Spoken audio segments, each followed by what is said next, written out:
3월 강연회 때 첫 선을 보였던 종목이니까 거의 지금 3배 가격도 올랐다고 보시면 됩니다. 여러분들 그거 아세요? 북한에서 대포 쐈다 그러면 빅텍이라는 종목이 가장 높게 올라가요. 그거는 그냥 약속이야. 우리들이 약속. 이유는 없어. 그냥 북한에서 대포 쏘면 빅텍을 사야 돼. 화장품 관련주가 실적이 좋아져 한국 화장품 제조와 한국 화장품을 사야 돼. 이런 것들이에요. 그럼 이거는 어떻게 할 수 있어요? 주식시장은 이론적이지도 않고 논리적이지도 않게 움직여요. 왜? 최근 각종 SNS에 이정윤 세무사님을 사칭한 사례가 늘고 있습니다. 밸런스에서는 어떠한 형태로든 리딩방을 운영하지 않으니 각별한 주의를 요망합니다.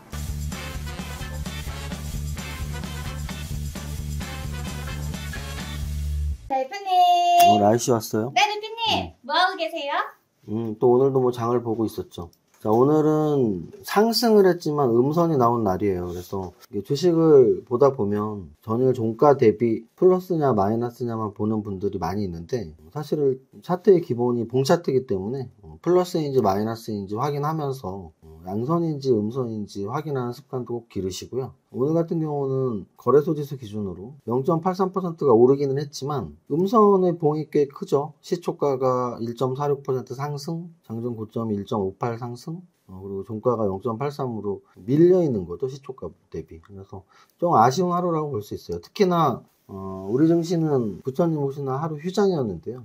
휴장이 아니었던 다른 나라들하고 비교하면 이틀의 상승분보다 우리가 훨씬 적게 끝났어요. 그래서 계속 말씀드리지만 지금의 위치는 글로벌 증시에서 거의 제일 약한 위치라고 보시면 되고요. 이게 그냥 단순히 주식이라면 한 종목이라면 제가 제일 싫어하는 종목인 거죠. 왜냐하면 강한 종목들, 경배열의 추세 종목들이 저는 좋다고 이제 판단을 하는 사람이니까 그래서 그런 관점으로 봤을 때는 우리나라 증시는 지금 여타 다른 증시에 비해서 정말 힘이 하나도 없다고 보시면 됩니다. 예를 들면 나스닥 같은 경우하고 비교할 수 있죠.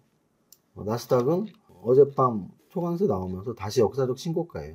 나스닥 역사적 신고가, 완전 정배열의 역사적 신고가. 3대 지수 다 그렇고요. 아시아 증시에서도 대만 가권 지수를 보면 역시 역사적 신고가임을 알 수 있어요. 홍콩이나 상해 같은 경우가 이제 우리나라처럼 약하다 소리를 들었던 나라들인데요. 최근 4월 이후의 흐름을 보면 우리나라보다 훨씬 강합니다. 그래서 우리나라가 사실은 과거 대비 미국과의 연동성이 적은 이유가 중국을 따라가서 그래요. 이런 말같지도 않은 소리들이 많았었는데요. 이제 그런 소리가 나올 수도 없겠네요. 왜냐면 중국도 못 따라가고 있으니까. 그래서 많이 아쉬운. 그러니까 오늘 아쉬운 이유는 이틀 쉬는 동안 미증시가 좋았단 말이죠. 미증시가 좋았고 아시아 증시도 전체적으로 좋아서 사실은 2800을 돌파할 수 있는 좀 힘이 오늘 나왔어야 되는데, 그러니까 오늘 돌파한다기보단 이렇게 음선의 몸통이 좀 크게 안 나왔어야 되는데 몸통이 좀 크게 나와서 오늘도 한계를 느끼네. 이런 아쉬운 날입니다. 차트를 딱 봐도 야, 니네 올라가지 마 이런 느낌인데, 근데 이제 역으로 그런 거죠. 어떤 거냐면 이런 것들이 쌓이면 결국은 아까 말씀드렸지만 한 종목으로 친다면 손대고 싶지도 않은 부실주죠. 그런데 이제 한 나라이기 때문에 우리나라가 부실 국가가 되지 않는 이상은 결자 해지라고 이렇게 좀 묶여 있었던 우리 증시를 좀 짓누르고 있었던 것들이 하나씩 실타래가 풀리면 오히려 다른 나라보다 훨씬 강한 모습들이 나올 확률이 높다라고 아직은 좀 희망적으로 보겠습니다. 거래소 지수가 그랬고 코스닥 지수 같은 경우는 음선의 몸통이 크진 않았지만 거래소 지수랑 상승폭은 비슷해요. 거래소 0.8 정도 올랐고 코스닥은 0.9 정도 상승한 상황입니다. 이 정도까지 지수에 대한 이야기. 글로벌 대비 굉장히 부실한 움직임을 보이고 있는데 역으로 굉장한 강세가 보일 수도 있다 정도로 정리하겠습니다. 삼성전자는 보합권 마감인데요. 시초가가 2.43까지 올라왔어요. 그래서 시초가 2.43에 종가는 마이너스. 그러니까 아까 말씀드렸지만 딱 우리 지수의 움직임 같았고요. 또 하나 계속 강조드리고 있는 건 삼성전자보다 SK하이닉스가 훨씬 좋은 차트다라는 걸 계속 말씀드리고 있고 오늘도 그것을 SK하이닉스가 증명을 해낸 하루라고 보시면 됩니다. 다른 종목들 중에서 좀 특징적인 종목을 보면 삼성화재가 오늘 9%가 올랐는데요. 휴일 전까지 금융주들의 강세, 특히 보험주들의 강세가 이어졌었는데 오늘도 이어졌다라고 보시면 될 것 같고요. 코스피 200 전체를 보면 코스피 200에서 뭐 삼성화재, DB손해보험, DB금융지주 같은 손해보험사들이 오늘도 강세를 보였고, 상승률이 가장 높았던 종목은 LS일렉트릭이에요. LS일렉트릭은 3월 강연회 때 첫 선을 보였던 종목이니까 거의 지금 3배 가깝게 올랐다고 보시면 됩니다. 전기전력 관련주들이 HD, 현대일렉이 나 혼자 상승을 보일 때 얘도 가야 되지 않겠어 라고 말씀을 드렸던 종목이고요. 그런 게 짝짓기 매매 또는 연상법이라고 표현되는 거예요. 어떤 하나가 잘 갈 때 얘는 왜 못 가지? 에서 출발을 해서 가야 된다라는 생각이 들면 매수 이해가 되는 거죠. 대한전선, 최근에 전선 관련주들, 전기전력 관련주들, 지주사에서는 LS, CJ 얘기를 되게 많이 했었는데요. 오늘 LS일렉 15% 오르면서 LS도 한 7% 상승했습니다. 아모레퍼시픽 오늘 다시 오르면서 52주 신고가를 또 한 번 다시 뚫어줬습니다. 화장품 관련주. CS윈드하고 하나솔루션이 오랜만에 동반 상승했는데요. 하나솔루션은 태양광 관련주의 시총 1위 종목, CS윈드는 풍력 관련주의 시총 1위 종목인데 두 종목 모두 역배열이죠. 역배열에서 움직임 좀 꿈틀대는 거 관심 가질 필요는 있어 보입니다. 이 정도까지 코스피 200 시총 상위 종목 봤고요. 코스닥 시총 상위 종목, 에코프로비엠, 에코프로 2차 전지들은 확실히 힘이 없다라는 걸 계속 차트에서 읽을 수가 있고요. HLB, 알테오젠, 제약바이오주들도 오늘 코스닥 초강세 보일 때 상승 퍼센트가 꽤 높았는데 밀리면서 음선으로 다들 마감을 했습니다. HPSP 오랜만에 11% 상승 마감했고요. 클래시스 3% 상승하면서 다시 역사적 신고가였습니다. 솔브레인 홀딩스 역시 오늘 5% 상승하면서 역사적 신고가. 그래서 최근에 가는 놈들이 간다라는 말들이 나오는 이유가 역배열 애들은 계속 역배열로 힘들어하는데 실리콘도 오늘 다시 또 역사적 신고가. 그래서 역사적 신고가를 친 종목들을 좀 주의 깊게 볼 필요가 있지 않나라는 생각이 듭니다. 여기까지 시총 상위 종목 코스닥까지 오늘 봤고요. 거래대금 상위 종목에서 이수페타시스 18% 상승, 캠트로닉스 22%, 한미반도체, YC, HPSP 이런 종목들이 지금 반도체 관련주잖아요. 그래서 오늘 SK하이닉스가 4% 상승, 그리고 강한 상승 신고가 치면서 여타 반도체 소부장 애들 중에 좀 따라가는 종목들이 꽤 나왔고요. 대한전선 아까 말씀드렸지만 LS일렉트릭과 함께 전기전력 관련주로 오늘 거래도 터지고 상승률도 또 나온 종목입니다. 전체 종목 보시면 전체 종목에서 한국화장품하고 한국화장품 제조가 두 종목이 상한가를 갔어요. 제가 한국화장품하고 한국화장품 제조 오늘 상한가 친 걸 보면서 많은 화장품주 중에서 사실 상한가를 자주 치는 애들이 있는데요. 그 끼라 그러죠. 어쩌면 유전적인 끼. 그게 이제 한국화장품 제조한테 계속 대물림이 주식 투자자는 바뀌어도 종목들이 그 끼가 안 바뀌는 애들이 있는데 얘네가 그래요. 아마 최근 코로나 이후에 들어오신 분들은 한국화장품이나 한국화장품 제조가 끼가 있어? 그런 걸 전혀 모르실 수도 있는데요. 2014, 2015년에 굉장히 강한 상한가 끼를 보여줬었는데 그 당시에 제가 썼던 글이 생각이 나서 아까 찾아봤었거든요. 제가 블로그를 한참 열심히 할 때가 2014, 2015였는데요. 슈퍼게임 이세무사와 함께하는 부자학교라는 이름으로 바뀌었는데 그 당시에는 이세무사의 투자 일지였어요. 이세무사의 주식 투자 일지. 그래서 그때 썼던 글을 찾아보려고 아까 봤더니 한국화장품 제조를 검색을 해봤더니 2015년 2월에 글을 썼더라고요. 그래서 지금 2014년 5월이니까 만으로도 9년 전이거든요. 9년 전에 제가 이런 글을 썼던 이유가 한국화장품이 굉장히 끼 있게 상한가를 연속 상한가를 쳤기 때문이에요. 그래서 이때 진짜 글 열심히 썼네요. 이렇게 글을 재밌게 여기 이 글에는 여러분들한테 추천 도서도 써 있습니다. 지금 유튜브 보시는 분들 중에 뭐를 공부해야 돼요? 라고 질문하시는 분들은 제가 늘 말씀드리지만 공부할 생각이 없는 거예요. 왜냐면 공부할 때 보통 책으로 하지 않나요? 그러면은 여러분들이 이용하는 예스24 또는 교보문고 또는 알라딘 같은 온라인 서점에 들어가서 카테고리를 주식으로만 놓으면 베스트셀러 주식책들이 다 있는데 그거 안 읽은 거 보는 게 공부인데 뭘 공부해야 되는지 모른다는 분들은 참 답답스럽게 그지가 없는데 그나마 또 친절하게 한번 제가 이 당시 진짜 친절했거든요. 블로그 쓰는 재미가 쏠쏠해갖고 어떤 재미냐면 누군지 모르는 불특정 다수가 제 글을 읽어주고 너무 고맙다고 하는 게 저는 그 당시 되게 신기했어요. 지금은 유튜브 만으로 3년이 넘어서 짬밥이 되게 차서 지금도 좀 귀찮아하는 모습 보이죠. 오늘 좀 몸이 힘들고 좀 그래서 그런데 이 당시는 누구인지도 모르는 사람이 왜 내 글을 읽지가 되게 신기했어요. 저는 이 당시 슈퍼개미도 아니었고요.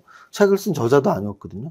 그냥 단지 이세무사의 주식투자 일지라는 블로그를 운영하는 개인의 일상, 내 생각들을 쓰는 블로그를 운영하는 블로거였는데 그렇게 좋아하더라고요. 제가 글을 쓰면. 아마도 그것이 원동력이 돼서 책도 쓴 것 같은데 이 당시는 뭐라도 진짜 하나 더 주고 싶었어. 저도 마음이 순수했고 저를 좋아하던 분들도 순수했던 것 같아요. 그래서 뭐라도 하나 주고 싶어서 글에 진짜 많은 영양분들이 막 들어있는데요.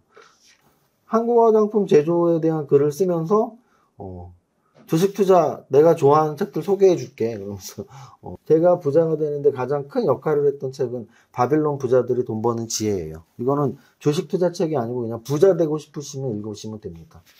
그리고 어느 주식 투자자의 회상, 이건 제가 가장 좋아하는 제시 리버모 일대기가 있는 책이고요.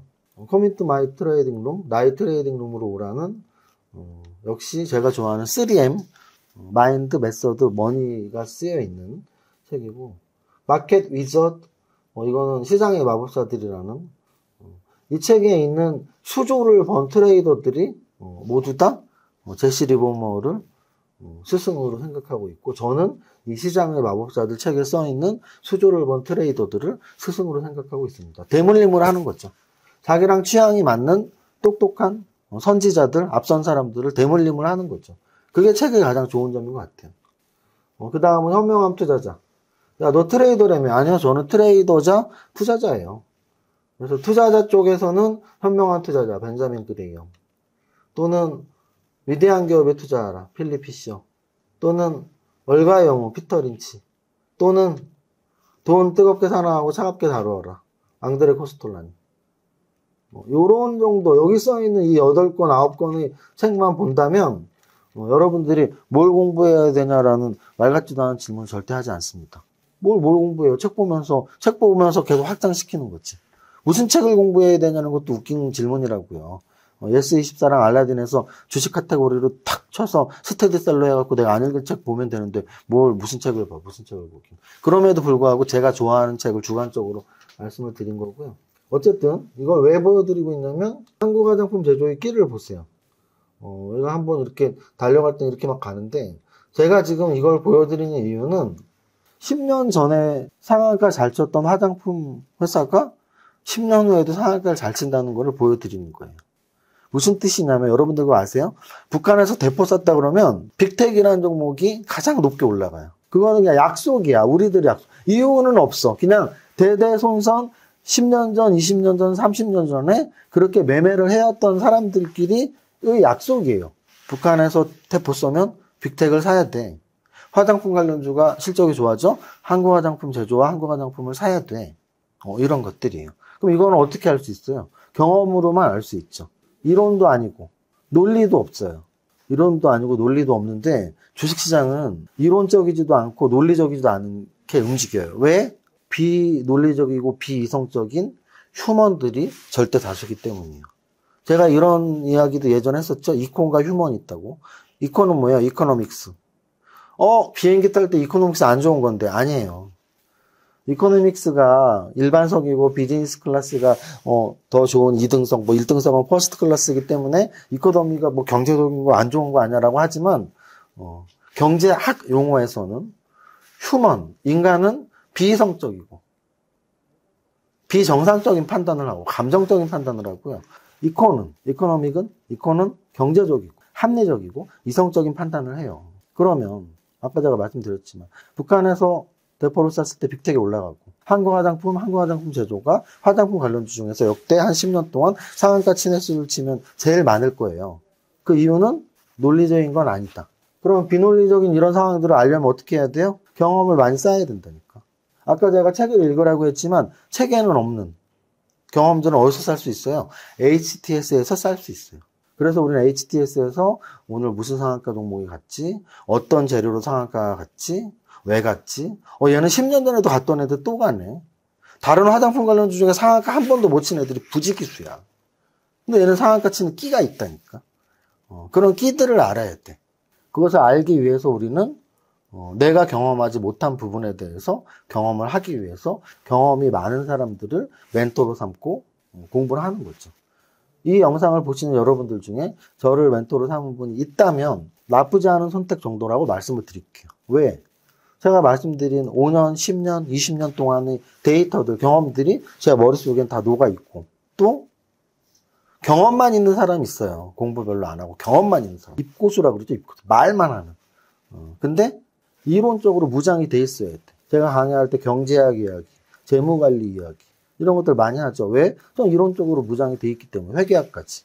회계학, 재무관리, 경제학의 이론적 베이스가 있고 5년, 10년, 20년 동안 트레이딩도 하고 투자도 하고 그런 경험 있는 사람한테 조언을 듣고 또 저보다 훨씬 경험 있고 유능했던 월가의 영웅들이 책을 보고 그리고 하루하루 그 경험을 HTS의 관찰로서 쌓아 나가고 그러면 주식으로 손해가 날 리가 없습니다. 그런데 우리는 제가 말한 것 중 무언가 하나가 부족하죠. HTS는 매일 보는데 아직 1년밖에 안 됐거나 또는 경험은 한 10년 됐는데 이론적 베이스가 없이 책으로 공부도 하나도 안 했거나 또는 책으로는 공부를 하는 걸 좋아하는데 경험을 쌓거나 HTS를 열어서 보고 싶지 않아 한다거나 그래서 무언가가 비어있을 확률이 높습니다. 지금 수익이 안 난다면 수익을 내기 위해서 이론과 경험을 적절하게 계속 쌓아 나가야 된다는 말씀을 드리고요. 그걸 제가 도와드리는 역할을 한다는 뜻입니다. 지금 제가 오늘 상한가 종목을 보면서 이 종목들이 앞으로 계속 간다는 말을 하는 게 아니에요. 결코. 저는 연상법상 제 머리는 연상법이 한 80%예요. 강의를 직강의를 들으신 분들은 아시겠지만 제가 어떤 말을 하다가 요렇게 3000%로 빠지는 듯해도 다 이유가 있는 이야기들이고 다시 원래로 돌아오잖아요. 오늘 한국화장품을 보고서 이 종목이 너무 좋아가 아니고 왜 얘는 끼가 강하지? 근데 그걸 제가 10년 전에 이미 간파를 하고 블로그에 글을 굉장히 썼어요. 여러분들이 만약에 한국화장품이 끼에 대해서 궁금하시다면 제 블로그 10년 전 글을 보시면 돼요. 그리고 상승 종목들 중에서 이스페타시스도 굉장히 끼가 많은 종목이잖아요. 언제부터? 작년부터 이스페타시스. 오늘 음식료주들 중에서 좀 소외됐던 애들이 좀 움직였었는데요. CJ 시푸드가 그 중에 하나고 LS 일렉트릭, 마레모에 미코하고 HPSP 반도체 관련주, 사조 시푸드까지 이렇게 움직임이 나왔습니다. 여기까지 하고 정리하겠습니다. 자, 오늘은 목요일이었고요. 탑다운 분석상 지수에 대해서 너무 많이 아쉬운 날이다. 왜냐하면 우리가 이틀 쉬는 동안 글로벌 증시, 특히 미국이 너무 좋았고 아시아 증시도 대만이 신고가를 칠 정도로 너무 좋은데 우리는 여전히 굉장히 비교 약세에 있는 그런 위치에 있고 그래서 주식이라는 게 그렇잖아요. 내가 너무 약한 종목을 갖고 있으면 속상하잖아요. 근데 저는 대한민국 사람이니까 우리 증시가 너무 약한 게 속상한 거죠. 그런데 이거는 약간 비관적인 뷰고 긍정적인 뷰로 바꿔서 말씀드리면 어떤 종목이 안 좋으면 부실주고 부도가 나요. 근데 대한민국이 부실국가고 부도가 난다고 생각하지 않기 때문에 일시적으로 일정 기간에서 약하다면 그 기간이 지나면 글로벌 대비 더 강한 시기가 반드시 오기 때문에 곧 오겠다. 오면 어떻게 돼요? 2800도 쉽게 갈 수 있고 3000도 쉽게 갈 수 있습니다. 그 시기가 점점 다가오고 있다라고 보고 있고요.